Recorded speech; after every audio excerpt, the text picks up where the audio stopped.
Hello to the love of your life and only the love of your life. It is Wednesday, April 9th in the United States and Canada, and this is a show called What Chaos presented by Prize Picks. Download the Prize Picks app today and use code What Chaos. Get $50 instantly when you play $5. Prize Picks, run your game. My name is David Bean. I sit beside Pete Blackburn. Sean DePaz is across the room. Hello, boys, real quick. Hello to you, Sean. Hello. Hi, Pete. Hi, David. Hi, Pete. We started late. Pete, tell the folks what's on the show today. Today on the show, Ivan Demidov arrives to the NHL. That's not what's on the show. It is on the show. We're going to talk about it. Threw it around way too quickly. We've caught up. Stars are burnt. Stars are burnt. Sean made a great thumbnail for the show today that said Supernova. He showed me this and explained that a supernova is when a star explodes. Yeah. And also when somebody is considered a phenom, like Ivan Demidov. So it works twice on today's show. The Russians are here. That's Demidov. Who's the other Russian? Kirill Kaprizov will return. He has missed 41 games this season, and tonight he returns for the Minnesota Wild. Also returning is Cam Robinson. He's going to return to the show, one of our favorite guests. He's going to tell us a little bit about some of these young fellas who might make an impact over the next few weeks or so, including Demidov. And finally, black and gold among garbage. That's got to be about David Pastrnak, because black and gold, the only gold with the Bruins, David Pastrnak and Morgan Geekie. I was going to say, a little Morgan Geekie disrespect from you. Far be it from me to ever disrespect Morgan Geekie. I know. I was first on the Morgan Geekie is going to be awesome with the Bruins train, and he is officially a 30-goal scorer. July 1, a couple of years ago, I remember it well. You were like, the Bruins got Morgan Geekie. I was like, he says on the day the Bruins got James Van Riemsdyk. This one. Let's grab ass for a second. Note that the Buffalo Sabres have won 8 of 9 games. Congratulations to you, Sean. Officially eliminated last night, though, so it doesn't matter. Are you happy about 8 of 9 games? Because at this point of the year, for a team that's like kind of not like, I don't know, they're like, they could use to lose the games. Yeah, I mean, I think there's way more for them to gain by winning games than losing games. They don't need an 18-year-old right now. It's not going to help them in their current, I don't know if you want to call this a window, but it's kind of a window. I think if knowing that they're going into the offseason with the solution is in the room approach, you would like the solution to show itself. Otherwise, it's just going to be the 13-game losing streak all over again. So I think it's good that, the goalie of the future, James Reimer, is playing well. Classic. Yeah. Jack Quinn looks like respectable. Things like that. Tage still pouring goals. It's nice. I do like that on the Tankathon rankings, where the Sabres are now 9th. It has their win streak in red. Yeah, I do and like it has that their part last of 10 in red, which usually red is bad. And for Tankathon purposes, that is bad. We will do Tankathon stuff with Cam Robinson in a few minutes. The last little piece of grab ass, or I guess news that we will say, is congratulations to your Ottawa Senators. You made the playoffs. Right. Absolutely love it for you. We're getting a very Canadian postseason. We're going to have a very Canadian show because, as Pete mentioned, we will discuss Ivan Demidov. But first, we must discuss credit to us for throwing out what's going on with the conference finalists of last year thing. The Stars were the only one where it was a little bit of a force to be like, well, they've lost 2 games in a row, but whatever, things aren't so bad. Well, last night they became the first team in NHL history to blow a 3-goal lead in the final 3 minutes. Did I say 3 minutes? I meant minute of a game and lose. The Canucks kept their playoff little hopes alive, but the story there is the Dallas Stars now join the Panthers and the Oilers and the long dead New York Rangers of, it's a little weird for a team that really should be expected to go back and do the big thing. They are a mess right now. Yeah, at least the Oilers and Panthers have more of an excuse. Like, they have depleted rosters. They're just doing some weird shit, maybe fudging the numbers, maybe cheating. Yep. No problem there. Dallas, obviously Miro Heiskanen hurt, but like, other than that, why are they being such assholes? Okay, I have this answer. Well, it's not an answer as to why they're being. This is just more proof that they're being assholes, which I'm sorry, Stars fans, you don't need right now. They have allowed 3. Did I say 3? I meant 11 third period goals in the last 3 games. They have allowed 11 third period goals the last 3 games. In the last 3 games, the Dallas Stars have allowed 11 third period goals, including 100 last night to the Canucks. And it flies completely in the face of like the narrative that we've attached to the Stars for a long time now, which is that they are the adults in the room when it comes to playing responsible big boy hockey. They are playing poopy pants, let's fuck around, oops, all rumpus time hockey right now. Do you remember last year I put a moratorium on the Stars are the adult team? Yeah. Maybe it was because I was afraid that they were going to adult my team, but it was like, yeah, we get it. They're fucking adults. Sorry we ever said it. Yeah, they're the adult team. They'll get Sagan back at some point. Jim Nill, will they?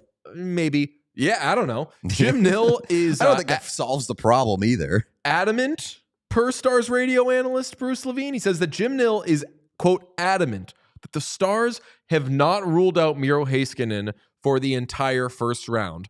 I was unaware that he wasn't definitely coming back for the entire first round. I thought the plan was for him to like be back in the first round. And you made the point before the show is like, this kind of feels like bad news to hear that quote, because it's like, you're no, don't worry, he will be back. And it's like, well, I wasn't worried until you started saying don't worry. Exactly. And obviously that is their, like, Miro Heiskanen at all times is probably their most important player. But especially given where their roster is right now and the right side of the defense, it is a fucking mess. No disrespect to Cody Ceci, but like, can't be disrespect to Cody Ceci. He's their best right side defenseman. That is true. Like, but that's where the disrespect is. You don't want Cody Ceci to be your best right shot defenseman. Your words, not mine. Continue. It's just, this was, I didn't think it would look like this, I guess, down the stretch, and maybe that's on me, but like, we identified the fact that their right side was a real problem months ago. Going into the season, our season preview was, can't wait till the trade deadline when all the teams in the West are going to be tripping over themselves to get right shot defensemen or people to play on the right side. And we had the Stars at the top of the list. We had Edmonton at the top of the list. Oilers addressed it. Stars addressed it, but their addressing of it was like, can you imagine if they didn't get Cody Ceci?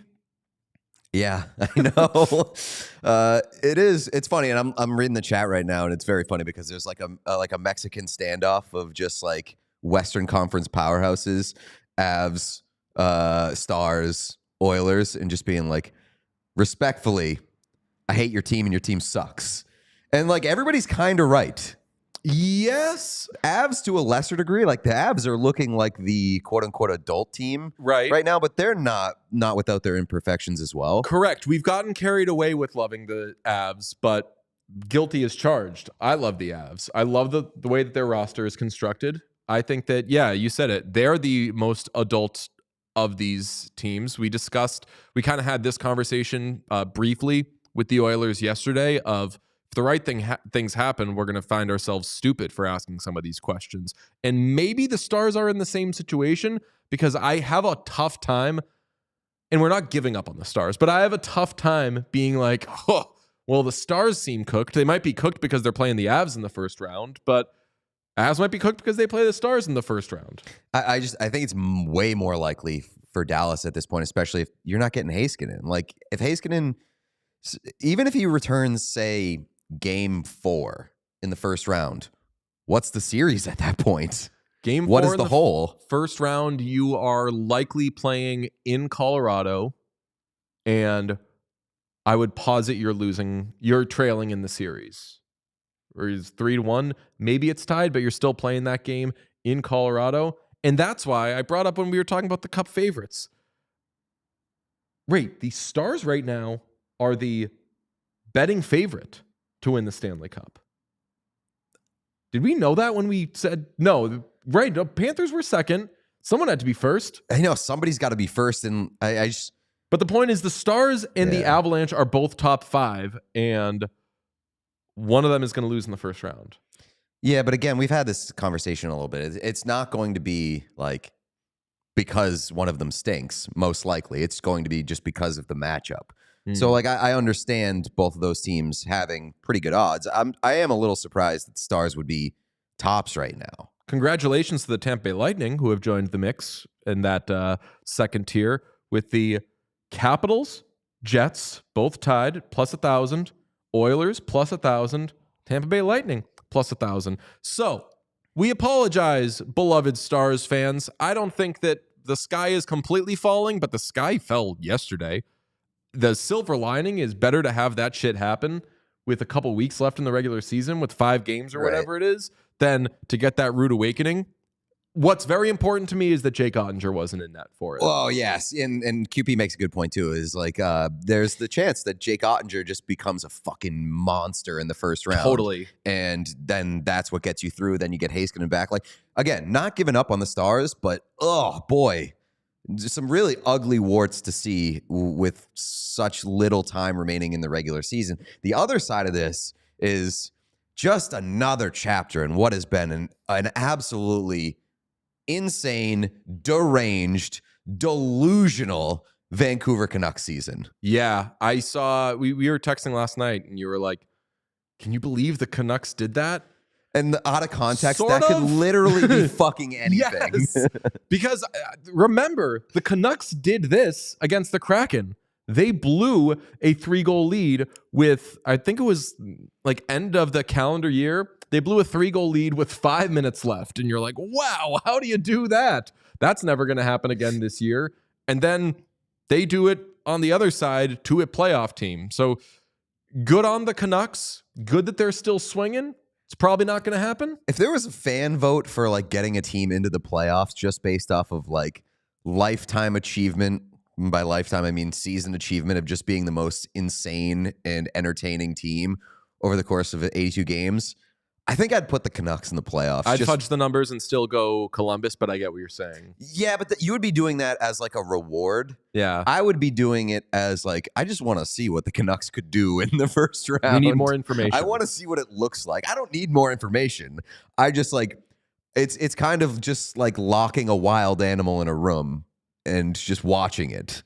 Okay, I'm going to tell you about Shady Rays right now, and then Pete is going to tell you about Timeline, because Shady Rays gets you ready for the season ahead with quality shades built to last. Our friends at Shady Rays have you covered with premium polarized shades that won't break the bank. Shady Rays is an independent sunglasses company offering a world-class product rated 5 stars by over 300,000 people. Their shades have durable frames, crystal clear optics, making them the perfect choice for all outdoor adventures. You know, I was editing some Pro Shop Wars yesterday, and I was watching all the stuff that we were picking up, all the stuff we got, and I was like, man, once we pop our Shady Rays, maybe even those Oilers colored ones to match, it's going to look really good. Keep an eye out for that, and keep an eye or two covered by Shady Rays. So, exclusively for our listeners, Shady Rays is going to give out their best deal of the season. Head to shadyrays.com, use code AC35 for 35% off polarized sunglasses. Try for yourself. The shades rated 5 stars by over 300,000 people. If you want a company that is going to help you improve your health and longevity, you need Timeline, because Timeline sells health and longevity supplements that feature their proprietary MitoPure ingredient. Hey, what's MitoPure, you might be asking? Well, I'll tell you. It works with the cells in your body to help reverse age-related decline. Are you fucking kidding me? I'm not. And you know what? You don't have to believe me. You can believe 15-plus years of research and 30-plus U.S. patents. How about that? I'll tell you what, I don't have time for 15-plus years of that being explained to me, so I'll just say yeah. Yep, you do have time for that because you're not going to age because you can take MitoPure. Are you fucking kidding me? I'm not. Benefits include increased strength, energy, and endurance. The cells in your body are like the building blocks to your life. So why would you kick those building blocks across the room? You wouldn't. You take care of them, you stack them, you neatly arrange them, and Timeline helps you do that. They work with those cells to give you more energy, feel stronger during workouts, and preserve health and mobility as you start to age. People are going to be looking at you and say, hey, how old are you? 15? You're going to say, no, I'm 45. Famously, no one has ever said that to Pete. You say, no, I'm 45. I'm putting MitoPure in my body. Clinically proven to help rejuvenate health at the cellular level. So right now, go to Timeline and get 10% off your order of MitoPure. That's timeline.com/chaos to get 10% off your order of MitoPure. That's timeline.com/chaos. So excited. You see the Habs hat there. And by the way, thank you to people who complimented the Ovi sweatshirt. That's from Fanatics. Our guy Seth hooked us up, sent us all incredible stuff off Ovi breaking the record. But we've been ready to do this show since whenever news came yesterday of Ivan Demidov leaving SKA Petersburg, signing with the Canadiens, and now you can add the Canadiens to the list of teams like potentially the Wild, like certainly the Washington Capitals, like the St. Louis Blues, who are adding top prospects for the playoff run. And Demidov is particularly exciting because this is a guy that when we talked to Cam Robinson, and he's going to join us in a few minutes, I was like, I've watched 3 clips and I don't know if he knows how to play hockey. And that is a good thing because he plays hockey like an insane person. Every stride I see him take, every play I see him make seems like it's some sort of trick shot where it's hockey adjacent, and he is just oozing with skill. Habs took him 5th overall, might end up being a steal, and now this exciting Canadiens team that we love with all these young players adds a guy who led a good team in the KHL with 49 points in 65 games this season. Yeah, just another chapter of how dirty I feel being excited about the Montreal Canadiens, especially in a season where the Bruins fucking suck. They're horrible. They're depressing. I shouldn't have to feel this much excitement towards the Canadiens, yet they're forcing me to. Demidov being added to this team down the stretch, I think a lot of people were doubting it because they were doubting whether or not his contract situation would get worked out with the KHL club. Here we are. Like, he's joining them at the height of their hype, and I think that he only adds a whole nother layer of that. And everything that I'm hearing from people that I trust when it comes to prospect stuff, including Cam, who's going to join us in a second, say, like, it is absolutely worth investing in the hype here because he's fucking awesome. Sean, you saw a tweet that I saw as well. Didn't make a ton of sense, but it birthed you a pretty great take. No, yeah, it was the Hockey News tweeted out this highlight of Demidov doing a trick shot with the puck taped to the butt of his stick in the KHL, and they were like, "This is what Habs." This is what, and he missed. Yeah, important detail, and they were like, "This is what Habs fans can expect." I don't think that's what they can expect, because one of my favorite parts was one of the replies was like, I'd like to see him do this and not get his head knocked off by Radko Gudas. I'm like, first off, not a real game. I don't think he's trying this in a real game. Second of all, Radko Gudas not going to be in the playoffs. Also true. And if he does try this in a real game, I think that's the end of Ivan Demidov as a living human being. Like, I think he dies. I don't think anybody taking that seriously, like he's just going to pick up the puck and start dancing around in the slot of a real NHL game. Yeah. I just found the whole this tweet, the highlight, the response is hilarious. Gotta ask though, if he does that in the NHL game and ends up scoring, do we apply the rule of cool? Rule of cool. That's absolutely allowed. Absolutely. You can do that. Up scoring, then there's 20 guys on the other team that's ashamed of themselves for not stepping up and getting in the way of it. Kind of like what you said with Shane Wright yesterday, where it's like you let a grown man take your stick. You gotta get punished. You gotta get punished for that. That's on some way. Yeah. Okay, so kind of a dark answer to what I thought was a pretty optimistic question by the Hockey News, but thank you very much, Sean. I agree with it all. Let's bring on the great Cam Robinson from Elite Prospects, and we pick his brain about these young players all the time. We've certainly discussed Ivan Demidov with him before, but now, Cam, now's the fun time because we get to talk about him in the NHL.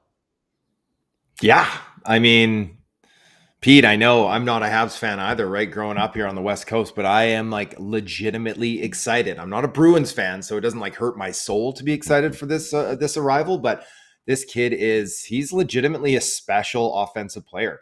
And just listening to, what DJ, you were saying that you've seen 3 clips and they're all, hockey adjacent and just highlight reel. I got to say, he's more hockey player than highlight reel now. Like, he has become a player this year. And I don't even think that that's just like, we can give credit to Ska. I think that he's just developed as a player where he can recognize like, hey, I don't need to make a highlight reel attempt every play here. I don't have support. I'm 1-on-3. I'll make a little move and I'll shoot from distance. I'll go and I'll dump and I'll chase. That he's an actual hockey player who's going to translate, and I think translate quickly to the Habs lineup in the NHL level. And like, they put a clause in his contract that if he wins the Conn Smythe, it's an extra $500,000. And teams will do that just to be funny. But I mean, like, that's legitimately like, this kid is that good, right? I know that Ryan Leonard had something similar in his too. But so you toss these kids a bone, but no, he is that good. Brother, Sean was saying before the show, is it cowardice to place multiple futures bets for the Stanley Cup? I bet I have money on the Canadiens to win the Stanley Cup because their odds were so long at one point. So it's not cowardice if I also jump in and double down, toss a few shekels on Ivan Demidov, Conn Smythe. Maybe we each get a $500,000. There you go, right? I mean, it's not cowardice. It just seems prudent. Seems like wise financial advice. Okay, so there's the clip from today's show. It is prudent to pick Ivan Demidov as your Conn Smythe winner. He's added now to a group of really good young players for the Canadiens. And I know that Uri Slafkovsky isn't having the greatest season, but this has to feed the idea that these guys are going to be very good for a while, right? Well, yeah. I mean, like, obviously Suzuki and Caulfield, they're still young and already star level players. Like you mentioned, Slafkovsky. They do have David Reinbacher, who, lost the season due to the knee injury, another top pick for them. Hudson? Maybe not. Yeah. I mean, Lane Hudson is already a superstar, right? And then now you've got Demidov coming. They've got some really nice pieces. It's Jacob Fowler right in net. They've got their goalie too. Like, it's looking very promising for the Habs long term here. And I mean, like, that's good for the game. It's good for the game to have the Habs being in the playoffs regularly and having high scoring players, because it's been forever since they've had a guy break 80, right? Like Suzuki doing it this year is the first time since Kovalev. It's good. It's good for hockey. It's good for Canada, which I'm okay with. Again, being on the West Coast, it does hurt me a little bit, but I'm okay with it because it's at least not the Leafs, right? Far be it from us to be reasonable, but like, what are the reasonable expectations for Demidov immediately? I mean, he's still a kid coming in, being airlifted into basically the NHL playoffs, right? So let's keep the expectations low. But I do imagine he's going to flash, right? He's going to flash some stuff. I think what we should be looking for is that, get his feet wet here. I wouldn't be surprised if he put up a few goals though, right? Like, that he can find the back of the net, or he can do some highlight reel dishes or something like that. But like, we'll pump the brakes. We're not looking for him to step in and go a point a game or anything like that. Now, if he did it, I wouldn't be shocked though, because like you mentioned, he just broke the U20 scoring record in the KHL, 49 and 65. Like, that's better than Kaprizov, better than Tarasenko, Kuznetsov, better than what Mishkov did. The K isn't as difficult a league to score in as it once was back kind of in their height, but it's still an incredible, accomplishment. And especially because he was averaging like 13 minutes a night. And that was buoyed by finally getting minutes in the back half of the season. Like, he was buried in the lineup for the first half of the year, healthy scratch, seeing fourth line production, not getting top power play stuff. Like, they didn't like let him run wild. They really held him back. And then in the playoffs, like, the shot rate jumped up to 3.5 a game. The conversion rate stayed nice and high. Like, everything we see about this at that pro level in the KHL, very, very translatable. And he made it look like he was playing in a junior league again. Like he did in the MHL. Like, he could kind of do what he wanted when he had ice, and just his recognition of space. And so that's going to obviously translate really well for him too. But again, you're jumping into the NHL at this point of the season. Everybody's revved up, everybody's kind of clicking. And so it's going to be hard for him to really step in and make a huge impact, but it's not out of the question. Should they give him power play time? And I saw that when you brought up Petersburg, the chat was saying like, no thanks to them, they held him back and all these things. So I guess the positive is, if it is a bit of a slow grind and they're giving him piecemeal, then he's used to that. But would you drop him in and say, okay, you're a third line left wing, whatever it may be, and we're giving you power play minutes?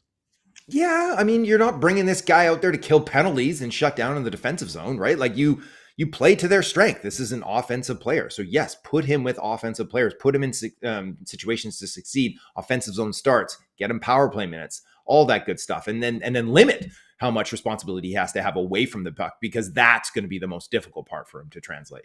Okay. Do you think he or somebody else has, or I should just say, who has the biggest impact of all these guys who are being added to playoff teams? Because this is a very fun thing this season. It doesn't always happen. Bruins did it back in the day with Charlie McAvoy, but this is a good season for a lot of teams that maybe were a little ahead of schedule, who had prospects ready, and now they're like, okay, well, we're making the playoffs, so we can add a Ryan Leonard, maybe potentially a Zeev Buium at some point. Who do you think in the postseason of all these young guys does the most?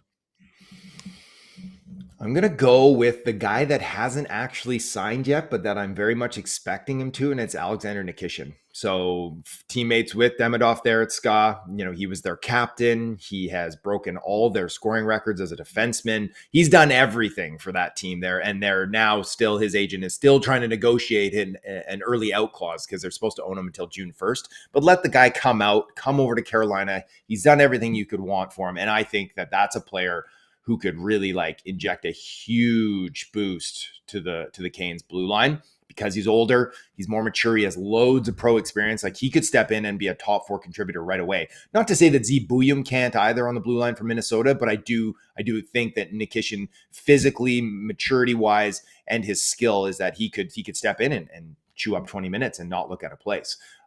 So he would be my pick, just on the age and the experience and obviously the skill side. Not everybody gets to look forward to playoff runs with their team. Some of us are hammering Tankathon every day. So I got to ask about the Bruins. Who should the Bruins want if they end up in the top 5, top 3, whatever? I mean, there's a load of options for them. I think that getting a top flight center prospect probably is goal number 1. No offense to Elias Lindholm, but I don't think he's going to fit the bill for him long term here. And same with Matt Poitras too. So a whole bunch of guys, depending on where they end up, if they're 5, 6, 7, something like that, you've got a whole host of options. You got Anton Frundell. He's a left-handed center, power pivot. Physically, he's already pretty well developed, but he just ripped off the top U18 season in the Hockey Allsvenskan, which is the second tier in Sweden pro hockey. I'm still dubious that he's a legitimate 1C. I think probably more a pretty good 2C. But you've got Caleb Desnoyers, the best player on the best team in the queue. He's young, super, super smart, knows how to leverage time and space really, really well. Pace is a bit of an issue. Not overly dynamic with his offensive skill, but then we slide down a little bit. Jake O'Brien, one of my favorites. He's kind of got a little Elias Pettersson in him, where he's kind of slight, but the vision, the creativity, the power play production is through the roof. I think as far as pure offensive upside for the guys outside of maybe the top 2, O'Brien might be the top one. And then, you got Roger McQueen, 6'5", monster power pivot, missed a big chunk of the year this year with the back injury. He's come back. He's been pretty good, but the upside on that one, it's if it breaks right, he could be the best player in the draft, but it's a real gamble to take him at 3 or 4. But if you're picking at 6 or 7, I think that's an easier one for you. And then obviously you got Porter Martone on the wing. You've got Jackson Smith on the blue line, a left shot defenseman, 6'3", mobile, creative, hits.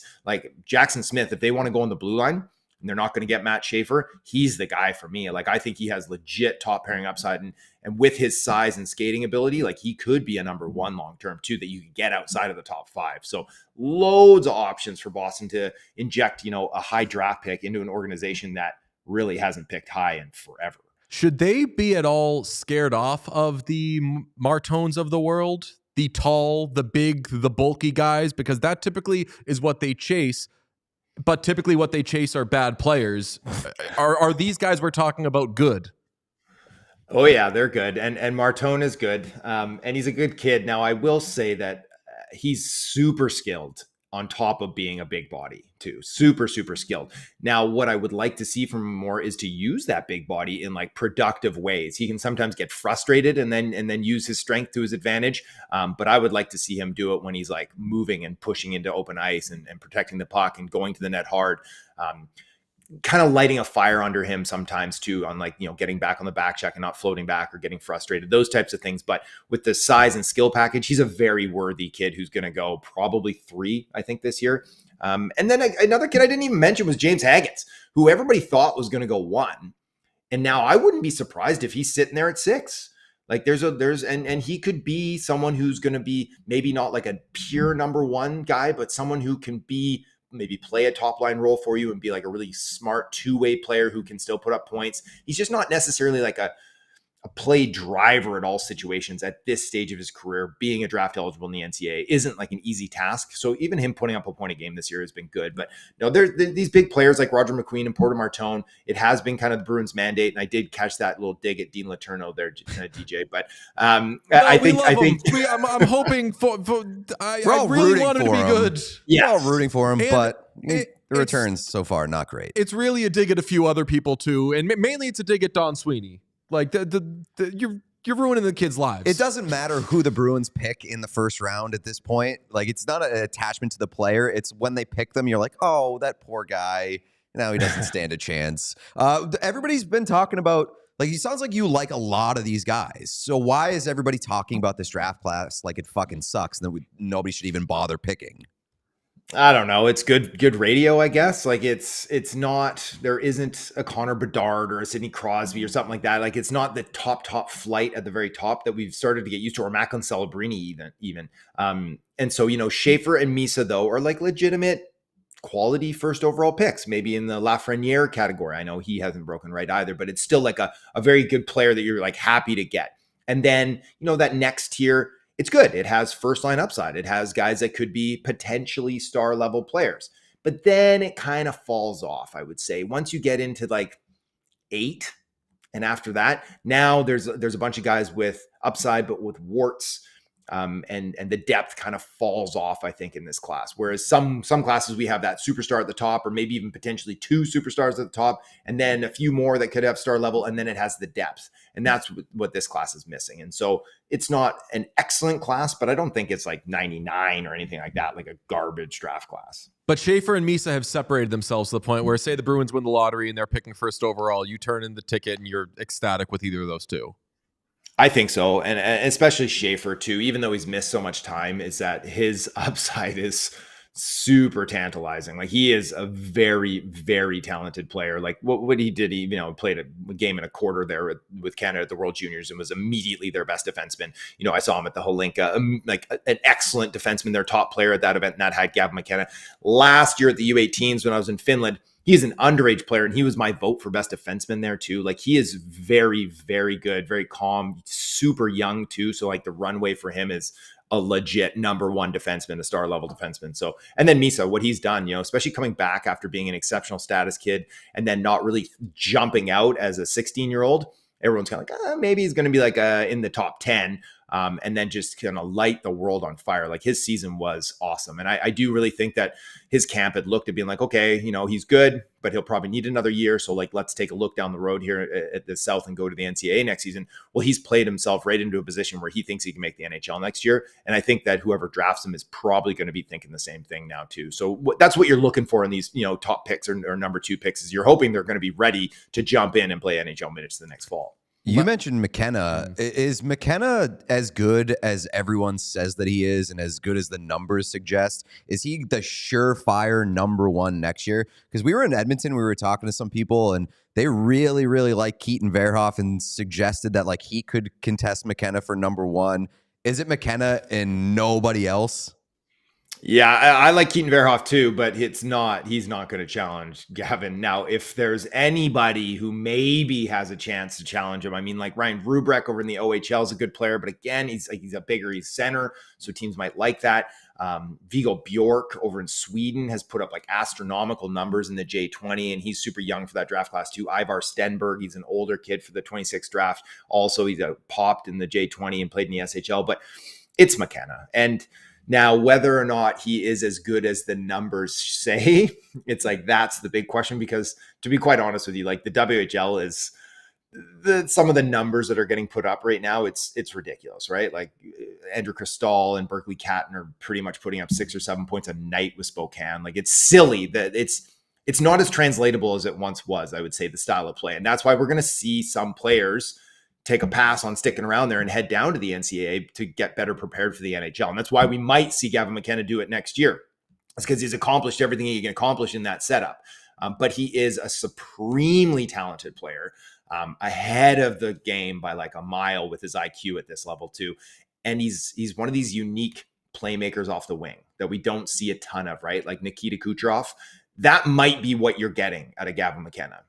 That level of player. Now, I'm not going to say he's going to get 130, 140 every year because that's a lofty goal to get, but that's the type of player you're going to get. You're going to get a very likely superstar on the wing. Okay, McKenna reminds me of his teammate, Caden Lindstrom, which reminds me of the fact that Lindstrom's having a really good season there, and if he didn't miss time, he'd probably be top 3 on the team in points, and it brings us back full circle to Ivan Demidov, because Caden Lindstrom went 4th overall. Columbus Blue Jackets passed on Demidov to take him. The Anaheim Ducks passed on Ivan Demidov to take Beckett Seneke. And the Chicago Blackhawks famously passed on him to take Levshinov. Are teams going to regret their behavior at the Sphere over Ivan Demidov? Yeah, they are. And I mean, like Beckett Seneke is a really good player. He has size, he has handles. I get why Anaheim liked him, and he was trending really, really upwards quickly towards the draft. Caden Lindstrom, I love Caden Lindstrom as a player. He is a unique type of player, but that back injury sucks, right? Like it cost you, it's going to cost him like a year and a half of development. Like that is really tough to come back from, but he's a truck, right? At 6'4" down the middle, like, and he can hammer guys and he can score and he can set it up. And if you can get a player like that in your system and have it like turn out right for you, like he's almost a unicorn. So I get why Columbus did that too, especially because when you're looking at Ivan Demidov, when you were looking at him last year, it's like nobody questioned his skill.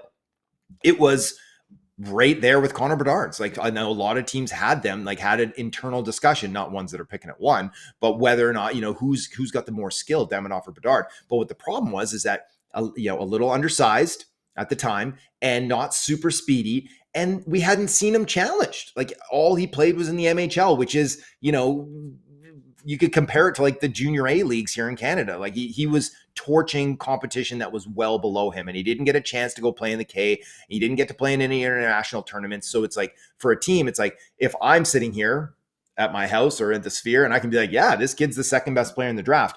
Well, there's no threat to my job for saying that, right? But if I'm a GM and I got to bet everything on taking this kid at number 2, that's when it's like, maybe we do take Artem Levshinov, who is a, big, powerful defenseman who we can project as a top pairing guy long-term, and it's safe. He's already in North America. He's already playing a North American style game versus, the risk that who knows what's going to happen over there with Russia. They try to extend players long-term. They try to keep them and they don't develop them as well. So I understand why they did it, but teams are definitely going to regret it in the long run. Speaking of risk and speaking of maybe potential regret, I did want to ask you about the tweet that Pierre LeBrun said yesterday. Thinking back to last June's draft, Chicago, which took Levshinov's 2nd overall, offered its 2026 unprotected first-round pick to Columbus for the 4th overall pick. The idea at the time being the Blackhawks would have likely taken Demidov at 4. Would you have potentially given up the opportunity with that first-round pick to maybe land a McKenna or whoever at the top of the 2026 class for Demidov at 4 if you were there? And if you were Columbus, would you have considered it over Lidstrom? Oh, wow. I actually missed that tweet too. I think if I was Chicago, I would have been fine to make that offer, because now you have your pillar on the blue line at 2, and now you have your running mate with Bedard and with Demidov, and then you just go out and you do all you can now this summer, right, to make yourself a competitive team and make sure you're not picking at 1, and that pick it doesn't go and turn out to be McKenna. Maybe it ends up being 9th or 10th overall, but you can swallow that for Ivan Demidov. For Columbus, I think that they're a really like analytically driven management group for the most part. And so they probably looked at that from all angles and considered, the value and what Chicago would have done and been like, we'll just take the 4th overall pick because there's a very good chance that they're just going to go sign a bunch of UFAs to make sure that it's not a top 5 pick in 26, right? And so we'll just keep our pick. And they really liked Caden Lindstrom, but I do know that they really liked Ivan Demidov too. It's just the big power pivot versus the undersized Russian winger. it was kind of an easier decision in that regard when you frame it in that light. But yeah, the injury to his back that hasn't cleared up is obviously throwing a wrench in it for him. Yeah, I mean, I think the ballsiest aspect of it is that Columbus said no to it. Like, offering your unprotected pick in the McKenna draft is really bold, but saying no to an unprotected pick from, respectfully, we love this team and organization, Chicago Blackhawks, in the McKenna draft, man, I don't know. I'd be like, yo, just give us like a little something more, and we're doing that.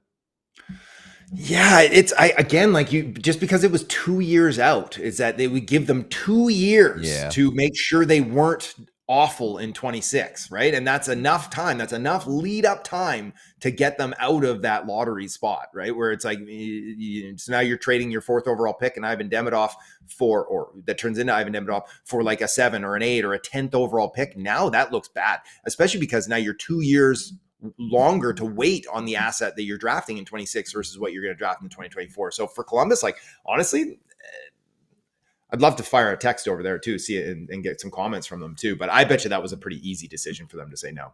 Cam Robinson, you are one of the greats, and I just noticed you are wearing a quarter zip that I own as well. So a man of intelligence, class, and most notably, taste. Thank you, my friend. Appreciate it, fellas. Talks. You can read Cam Robinson on Elite Prospects. Nobody is better than him. And as I have noted, also just like a damn fine NHL reporter. He was really integral. You talked earlier about the Vancouver Canucks season, and we were just like junkies trying to get any little crumbs of what the Christ is going on over there. And Cam Robinson was a very, very, very useful resource. He is the best, as I said. Read him on Elite Prospects.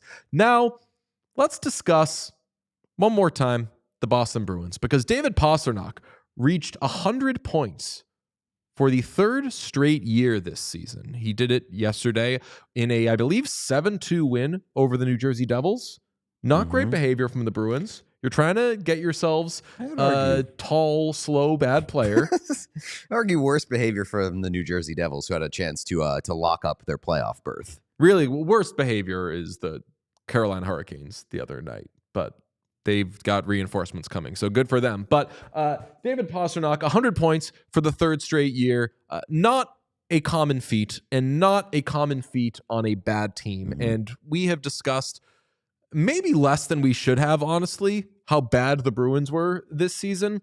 David Pastrnak, I think, is probably the best player on a bad team this year. And I was thinking about other ones. Sidney Crosby, of course, had a great season, because he always does. Artemi Panarin, always good. Travis Konechny, pretty solid season on that bad Flyers team. Joey Decord didn't have the finest night last night, but pretty bad Kraken team. Joey Decord was a real bright spot, but no brighter spot on a bad team this year than David Pastrnak. So I'll just let you give him his flowers, and then I'm going to give some information from our friend Scott McLaughlin. Yeah, I mean, I don't think it needs to be said at this point, but like it is unbelievable how good he has been on a really bad team with, like, I don't want to say really bad line mates, but like really underwhelming line mates, and on the wing. Like, it is so difficult to drive as much as Pastrnak has driven with pretty underwhelming line mates from the wing. And like it's just kind of unbelievable. And it feels very bittersweet as a Bruins fan, because you feel like you wasted a great like Hall of Fame type season from one of your best players. But also, like, it gives you a little bit of hope moving forward that, like, this rebuild can move a little bit faster with a guy like that at the top of the lineup. And, you know, when you're searching for centers and play driving centers like the Bruins are, you don't necessarily need like the elite guy when you have Pastrnak. Like, when you look at Tampa Bay, you say, like, yeah, Point is like a really, really great player. But how good would Point be as like your number one center without a Nikita Kucherov? And I don't know the answer to that.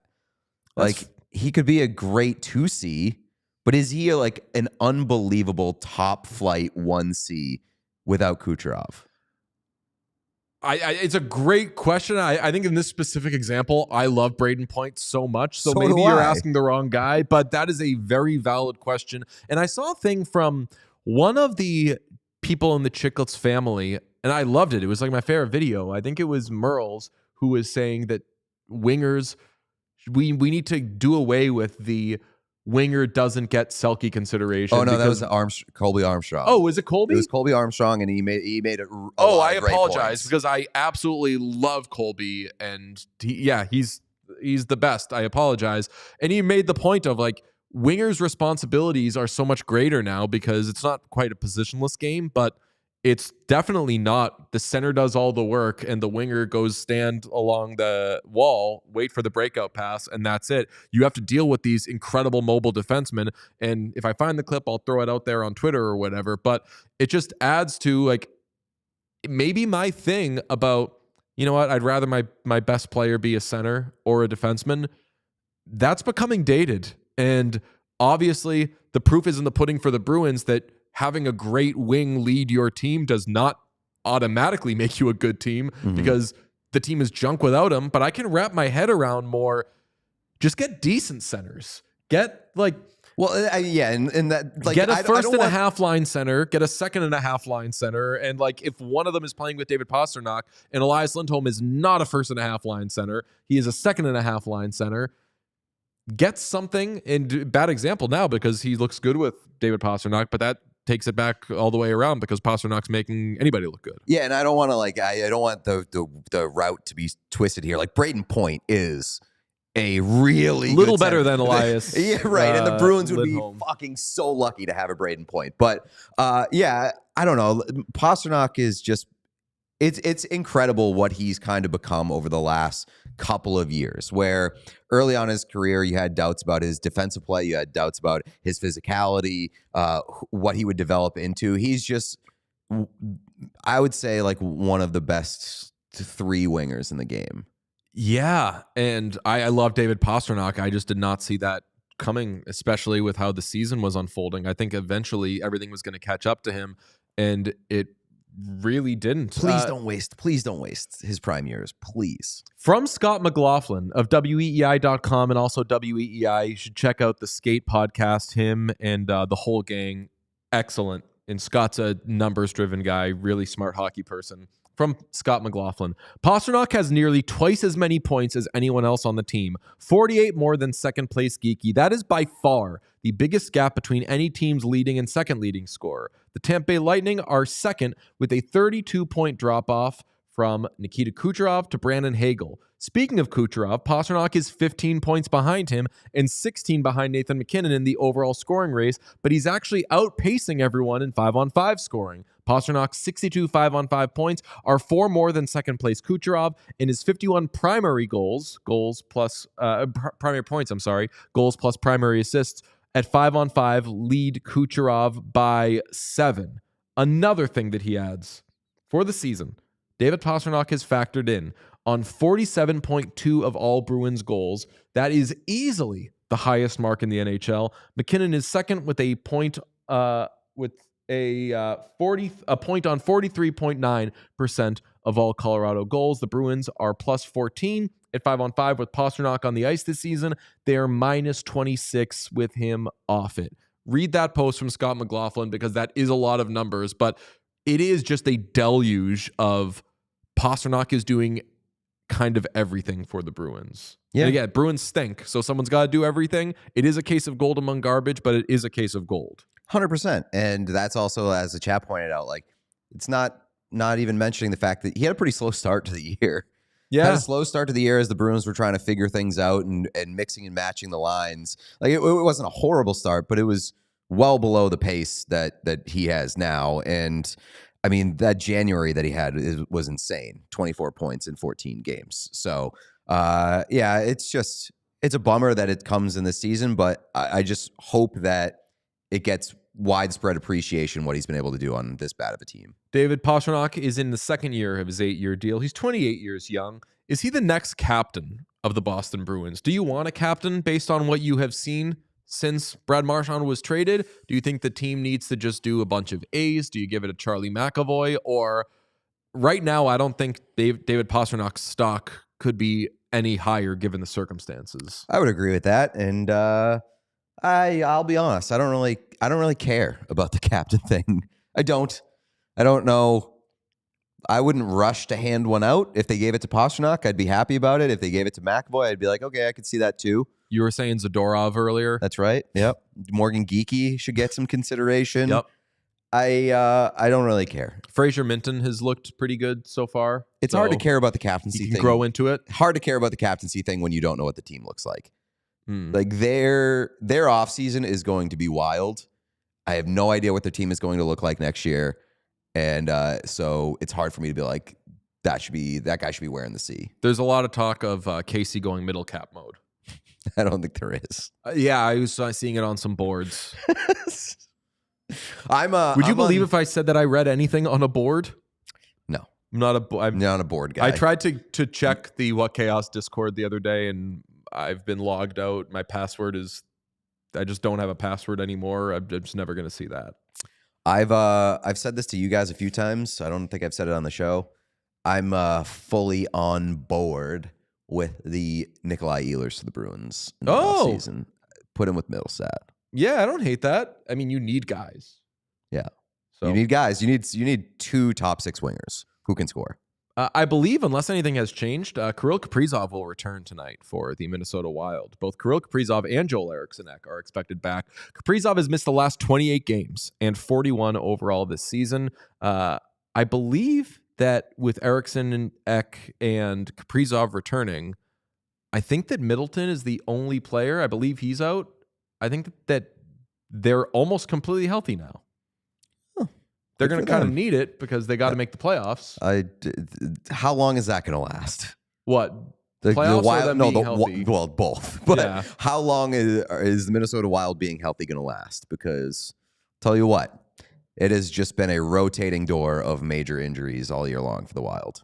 So let's hope for the best there. And Gabriel Landeskog, loaned to Colorado Eagles for a conditioning stint. It is conditioning stint season. You're going to be seeing a lot of stuff about Landeskog. You're going to see your Evander Kanes of the world, your guys that technically are still hockey players that just haven't played hockey in forever. Conditioning. They're getting ready. They're almost there. We've been on a conditioning stint with Gabe Landeskog for 3 years, being conditioned to expect him to return. This is the closest we've gotten to like actually seeing him play a game. He's taking line rushes. What? Taking line rushes with the Eagles. Second line.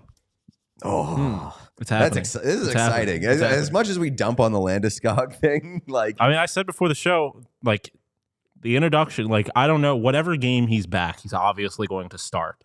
And the introduction of Gabe Landeskog at whatever their arena is now, Ball Center, is going to be electric. It is going to be insane, especially if it's game 1 of the playoffs. Yeah. Like, I would be so nervous for him heading into game 1 of the playoffs if that's his debut. Just like, is he even like supposed to be playing? Game 3. You got to wait till game 3. Give him 2 games off because they'll be on the road. And then game 3, come back. All right, let them get their feet under them a little bit. Game 3 of the playoffs, Gabe Landeskog come on down. It'll be electric. It will, especially if they're like up 2-0. Or even if they're down 2-0, then you get Gabe Landeskog savior talk, which would be hilarious. But I'm looking forward to it. Connor McDavid, Leon Draisaitl, Matthias Ekholm, Stu Skinner, and Evander Kane on the ice at morning skate. And from Daniel Nugent-Bowman, the key players on the ice weren't taking main roles in line rushes, an indication they aren't likely to play. Skinner is splitting time in the visiting net with Rodrigue, so expect Pickard to start. So that is that on the injury front. And the last thing before we jump ahead to a slate grade is somebody in the chat said, manifest Ehlers to Spoke City. And Spoke City. We've talked about giving people the spokes. It's when you toss up the double finger. Love Spoke City. Spoke City.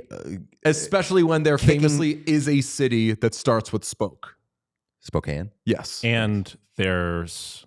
They don't have an NHL team, though. They can't be Spoke City in the Detroit NHL. Red Wings, whose logo has far more spokes than the Boston Bruins. No, I you know what? I think I'm gonna dust off my I'm gonna oil the old bootleg merch joints and make some Spoke City stuff for Pete.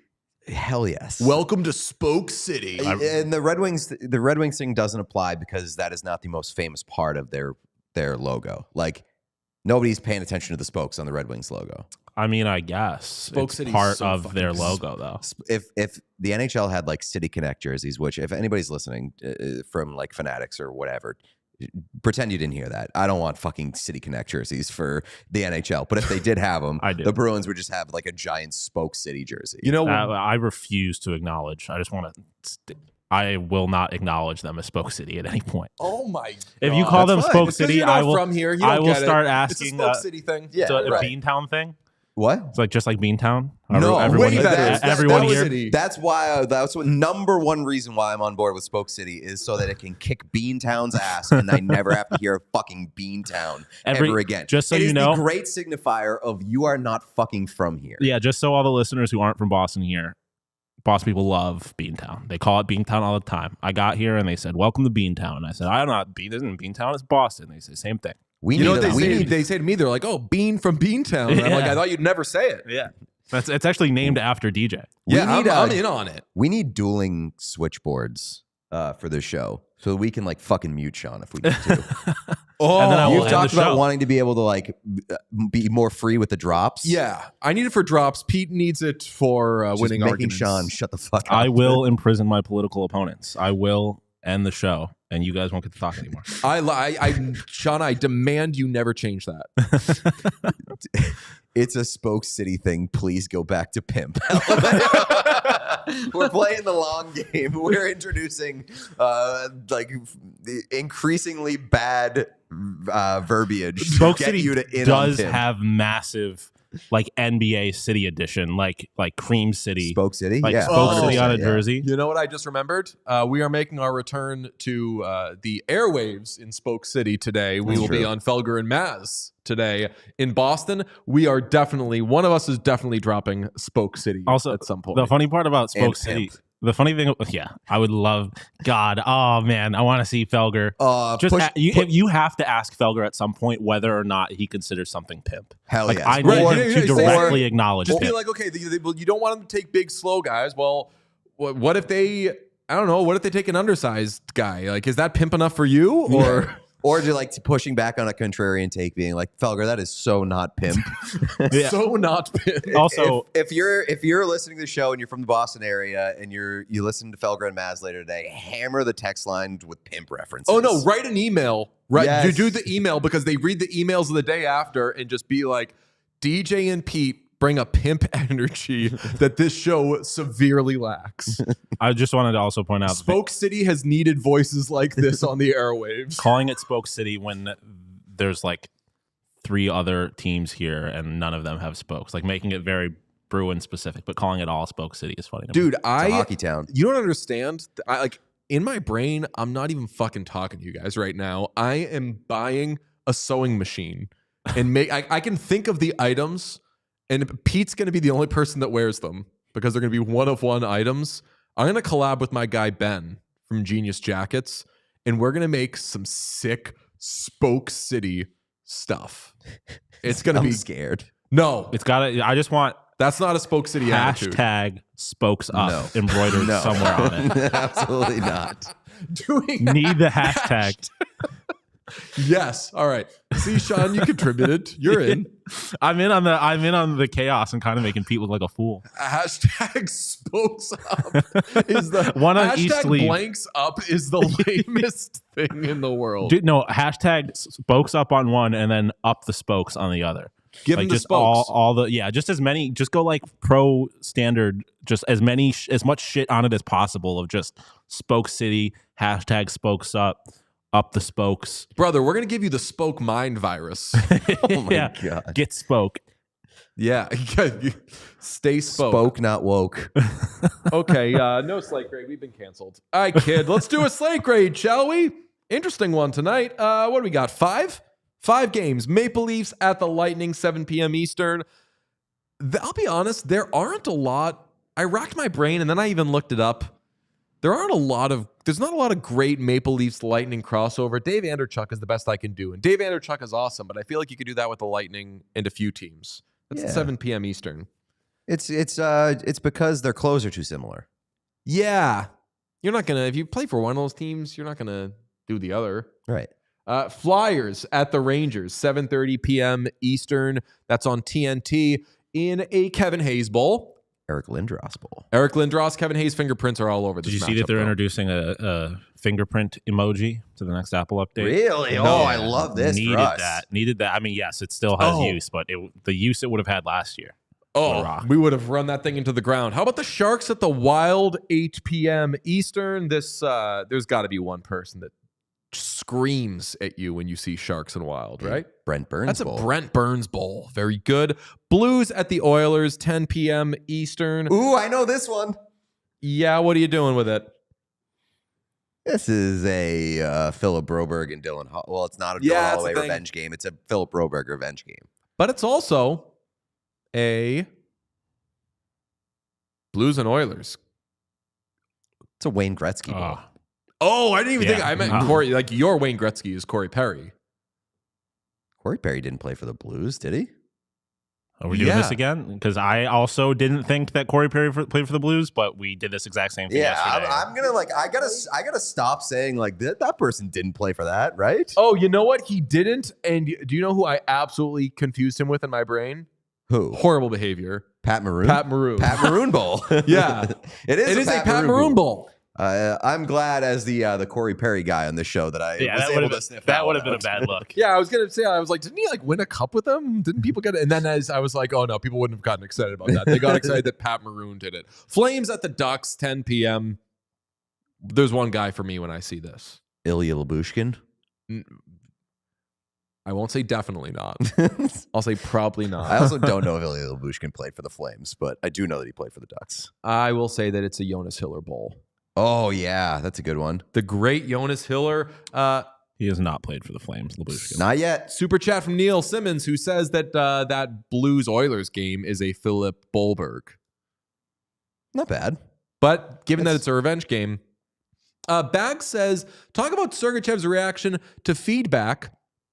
Third best highlight from last night's slate. I don't understand what that means. I did see that Sergachev likes the veg heads. The veggie heads? Yeah. He likes. I think he specifically said, I like when they wear vegetables on their heads. I mean, that's what I like about them as well. I love Sergachev so much. I love Sergachev. I love Utah Hockey Club. And what I was saying to you before the show, Sean, at this point in the season, I feel like clubbers aren't even mad. They're going to miss the playoffs, but they're still so just overcome with joy. And great behavior by the Utah Hockey Club. They're doing some promotion where if you go to the game, they will put an inaugural season patch on pretty much anything you want. You want to go there with like an ice cream, they're going to just smack it on there. I love, so I don't know if I want to call it a redemption arc, but like I like Sergachev's stonks because I was pretty down on him, not only because of like the injury stuff, but like I thought he was kind of an asshole in Tampa.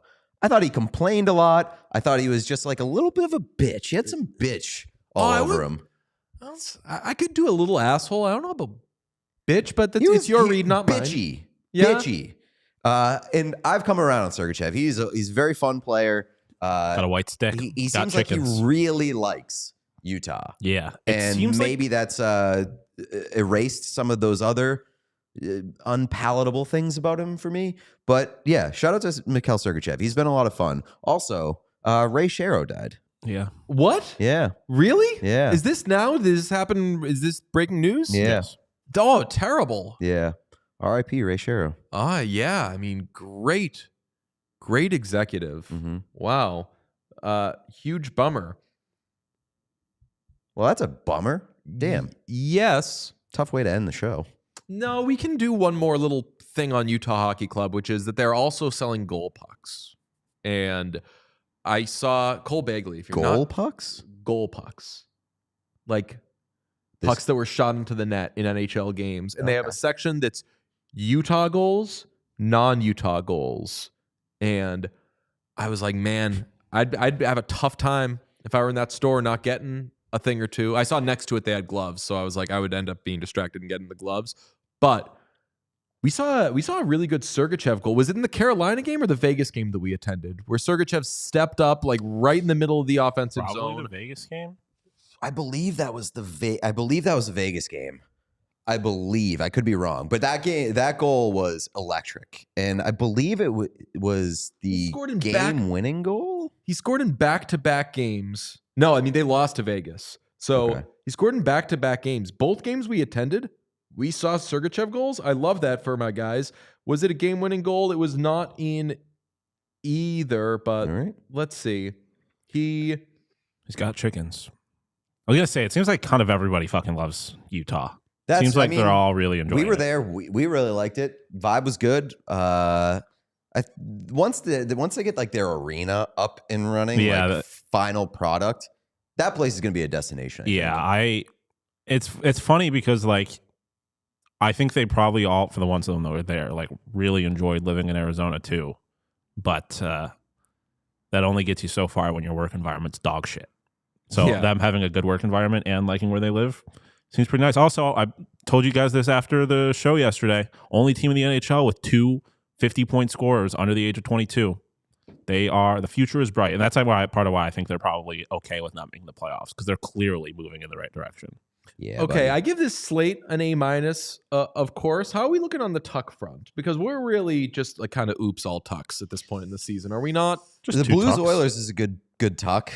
And then like if you like are a kind of a weirdo, you can check out Flames Ducks.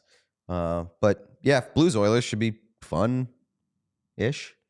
Blues Oilers should be fun depending on I want McDavid to play. Doesn't seem like he's going to. We'll keep an eye on that. And I don't know. Maybe the what's that? This slate it's a bad slate. But maybe the Ducks maybe it was just like a particular thing the other night, way they were so pissy and shitty.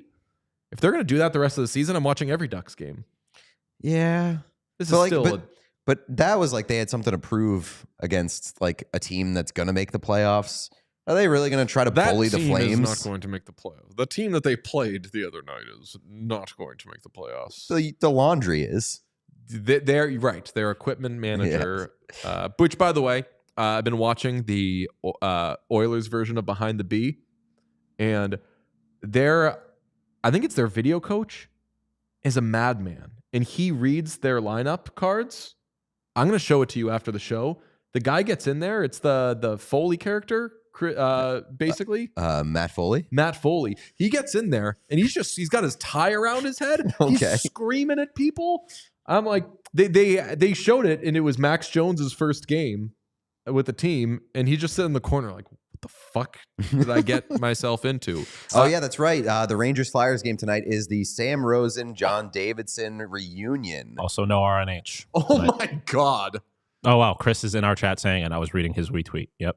Phillip will be in the lineup, leaving Edmonton with 11 forwards, 6D for a second straight game. Oh, gross. Yeah, so Noah Phillips called up. Ryan Nugent-Hopkins out? Yep, it appears so. Important note, the puck drops at 8:22, so it's a 10 p.m. start. Or it's a... I was going to say, what? 8:22 local time. It's a 10:22 Eastern. Okay, all right. So the structure is a little bit better. It's more of a 10:30. I was going to say, if they drop an 8:22 puck for a 10 o'clock game, that arena is going to be quite empty. Yeah. Is Corey Perry playing? Tell me that. Let's hope. I mean, he has to. They had like 9 forwards the other night at one point.